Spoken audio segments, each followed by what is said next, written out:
Blitar. Oh no. Ya kuwi dalu menika alhamdulillah dalam rangkaian ya kuwi salah satu rangkaian bulan Bung Karno. Dina iki tanggal 6 malam 7 orang liya ya kuwi jemuah malam Setu. Dalu menika kena diarani awake dhewe tinimbalan sowan marah. Ya. Atas dasar ya kuwi dawuh-dawuh saka penjene kemenulya inggih menika Mas Wali Kota. Oh ngaten. Ya menika Mas Haji Sauful Muhibin. Ya. Ingkang kapranyata paring dawuh marang Bapak Kadis. Ya menika Mas Edi Wasono. Ya. Supaya bengi iki dalam rangka ora ana liya ya kuwi hari lahirnya Bung Karno, Bapak Proklamator Republik Indonesia. Sampurnyata dina iki dieneke pagelaran wayang kulit karo lek-lekan, karo wungon, karo donga bareng bareng. Oh ngono. Mula kena diarani matur sembah nuwun suwe mawana dawuh-dawuh saka para bapak-bapak pangarsa, mau ana blokoan slametan komplit lah pokoknya.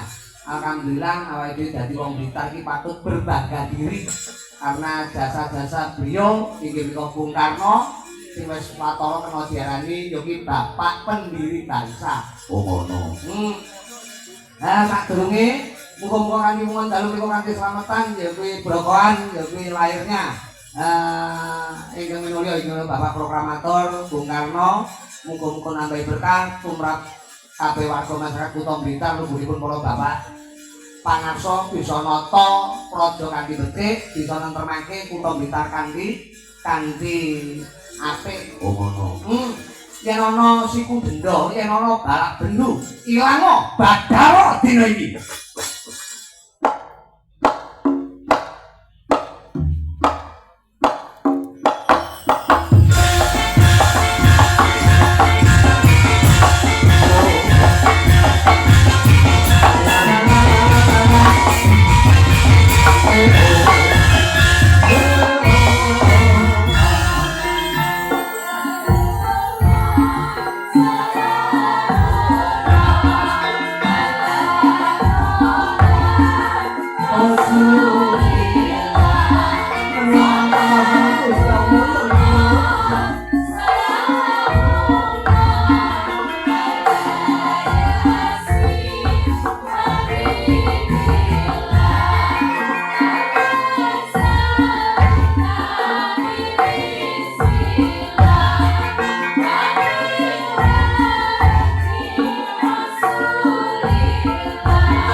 bengi iki sowan marak kanthi seger kuwarasan. Juga terima kasih Pemkot Blitar, pemerintah Kota Blitar. Alhamdulillah dalam rangka yaitu orang Nonorio Tasakuran utawa selamatan Blokoan lahirnya Bapak Proklamator atau pendiri bangsa kita ini ingkang tercinta inggih menika Bung Karno ngeneki pagelaran wayang kulit tegese budaya iki tetep ning Kota Blitar isih diuri-uri. Tepuk tangan buat Kota Blitar. Oh ngono. Iki lek pemimpine utawa pemerintahe ora demen karo kabudayan ini iki ora wayangan lho. Oh ngono. Mula patut matur sembah nuwun ing Mulya Mas Wali, juga terima kasih Pak Kadis, Mas Edi Wasono sing kapornyata bebarengan kaliyan kanca-kanca panitia bengi iki gelar wayang kulit muga berkah suri tuladan saka panjenengan Insinyur Soekarno muga-muga mendarah daging karo awake kabeh warga masyarakat Kutha Blitar. Oh ngono. Mula suwe mau dawuh-dawuh saka panjenengan ingkang kamugan Mas Wali luar biasa nyeritake babagan wawasan tentang Bung Karno. Alhamdulillah bisa ndadekake pencerah lan semangat tumraping awake kabeh sing padha kepareng sowan dalu menika. Oh ngono. Juga kaget semua percaya aku ngertuk karo guruku zaman aku isih SD nek ora kleru. Iya. Sapa? Jenenge menungso Pak Bondan Prakoso. Guruku SD aku biyen tenan lho ning Kota Blitar iku jago lukis lho biyen tenan. Zaman SD lho piye to? Ora percaya iki guruku Pak Bondan iki guruku. SD napa SMP Pak Bondan kula zaman anu menika. Iya. Pokok SD aku yo jago lukis. Lomba-lombane cacah iki aku lukis wajahe cacah iki. Tenan aurane ketok kabeh. Terus nyaki abang. Gampang nesu aurane. Sendur ijo, mesem elek ro bojo. Kowe iki ra yo no mesem karo bojone. Nggih, alhamdulillah bengi iki bener-bener mujudke suasana sing luar biasa. Sekali lagi kita wajib berbangga diri. Aku ki mayang teko ndi bae. Mbok kuwi ning luar kota apa luar Jawa, mesti nek muni saka Blitar mesti akeh sing mundhut prisa kalih makam Bung Karno pundine. Nah, aku kan melu bangga. Oh ngono. Mula matur sembah nuwun. Mang gaweke slendro menyanga Mas, ning dibawani karo Mbak Sri Lestari utawa Mbak Sendur. Untuk panjenengan menulya menika ingkang lair 140 tahun kepungkur utawa 1901 inggih menika Bapak Proklamator Bung Karno. Kapornyata aku kepengin ngonekke tetembangan yaki Bung Karno putra Pajar. Ya, nganggo bawa dandan kula. Dandan kula men dibawani Mbak Sendur. Mbak Sendur kan nggih mulai dandan gendis. Luar biasa. Kula niki legi. Tapi neno nano kowe iki liyane nino nano kok ya. Iki to kok ini ora tau ngapalke wenane ning perintah kok. Putra apa Mas? Putra Pajar. Kowe iki. Lho, Mbak Sendur sampun siap nggih? Nggih. Siap. Hop. Sendur iki tenang. Aku juga terima kasih loh karo pengrawit Cakra Budaya ini luar biasa, termasuk sinden, termasuk pengrawite. Setiap acara instansi seperti malam hari ini, setiap ada lagu kebangsaan Indonesia Raya, kabeh mesti melu ngadeg lho. Iya. Sebab nek melu ngadeg tak seneni. Ayo ngadeg. Ampun barang rasa ndetak pelengkang mlebu. Ngadeg aku yang riyan iki ayo ora samrengut ngadeg aku yo ngono. Akhirnya ngadeg kabeh. Ini menggambarkan bahwa kita cinta terhadap negara kita yaitu Indonesia. Coba.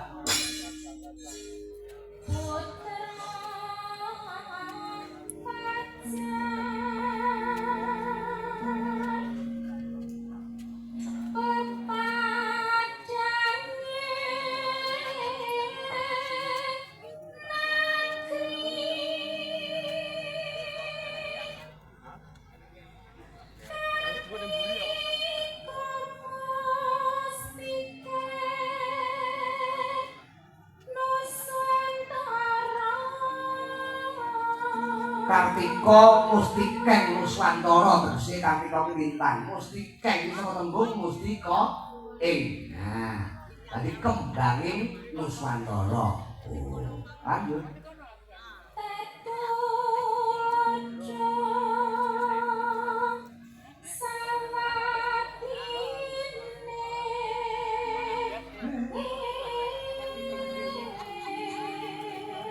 Juga aku terima kasih kalau menelpon Mas Wali, Mas Haji, Saukul Muhibin, sore mau rakyat sendiri ya dahulu karo aku nalika ana istana Gebang nek pagelaran wayang dalange Rudi Gareng langsung ditelepon kalian beliau Bu Sukmawati. Rudi Gareng nggih, alhamdulillah. Wis pokok terima kasih matur suwun. Muga-muga kabeh mangke berkah sehat. Blitar kota menika tansah manggih katenteman subur makmur gemah ripah lo dinami katon toto raharja. Tetep sae. Ya no, ya.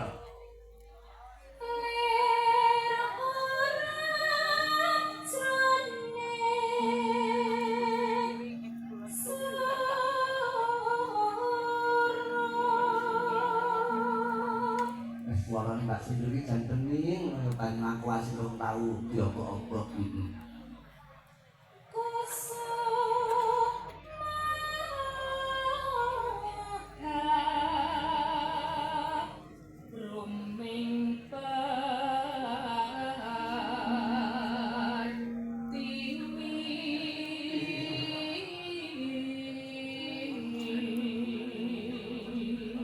Juga diaturke buat para tamu kursi depan Rawu yang saking Kabupaten utusan Bapak Bupati menika Mas Indro Winarso, Pak Kadis Blitar Kabupaten, ya beliau ya seorang dalang luar biasa. Nah, malam hari ini ya aku kok mau mundur ngono. Juga matur sembah nuwun pokok sedaya kemawon lah. Juga Bapak-bapak Wakil Ketua DPRD Kota Blitar, Mas Adi Santoso, Mas Gita Magdi, Mas pokok penggede sing padha rawuh matur suwun. Terus iki Satrio Tiryo Wiryo Sire Anget Jeko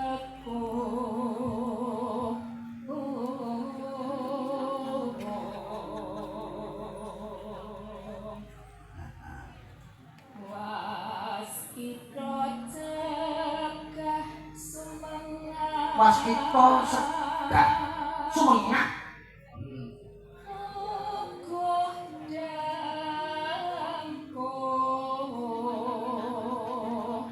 Kepati bangkit marasuti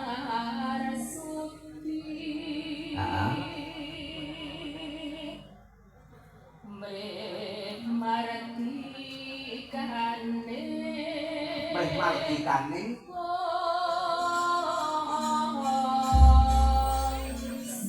kembali kopi itu aturaken dhateng Ingkang Mulya Inggih Bapak Wali Kota. Juga tidak lupa menika Pak Widodo Saptono menika PLH Sekda Kota Blitar, juga asisten staf ahli ngaten, juga sedaya seniman budayawan dan seluruh warga masyarakat Kota Blitar. Iku Mbak Sendur sak ramban mawon ya Bang Bagus. Karno ya.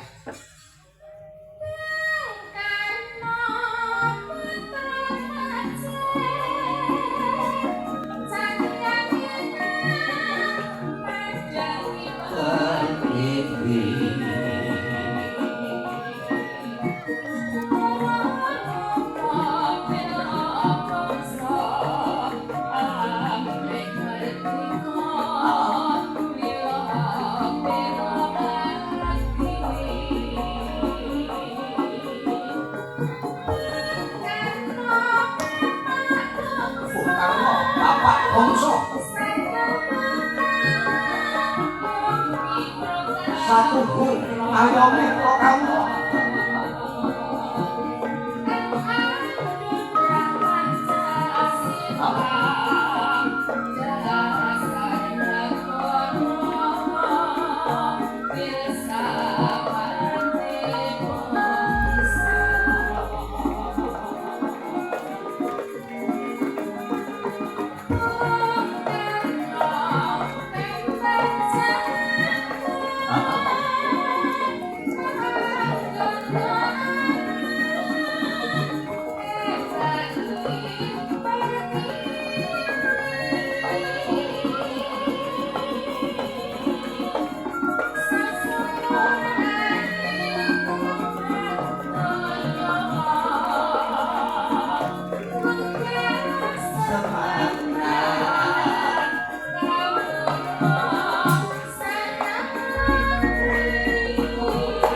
dapat dapat.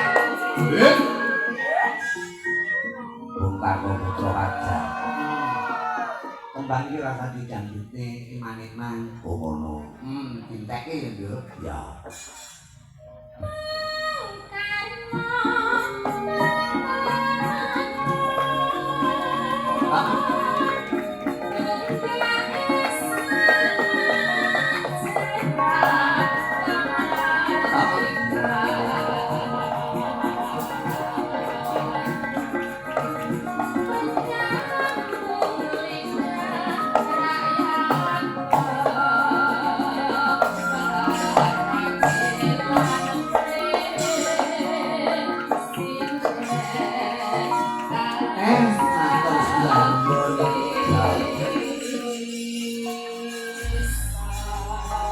Tetembungan iki menika Bung Karno Putra Wajar komplit sak bone diaturke kalian Mbak Mundur menika ya presiden izin saking Kota Blitar. Oh ngono. Kula matur nuwun terima kasih muga-muga membawa berkah buat sedaya warga masyarakat Kota Blitar. Ya saka pemimpine nganti para staf-stafe lan kabeh warga masyarakate kanthi sarana umum dalem menika slametan ya kuwi brokoan muga-muga kabeh mangke karaharjan. Insinyur Soekarno lahir mapan wonten ing alam donya rikala 124 taun kepungkur nggawa pepadang tumrap nusa bangsa. Kene kantungnya kene.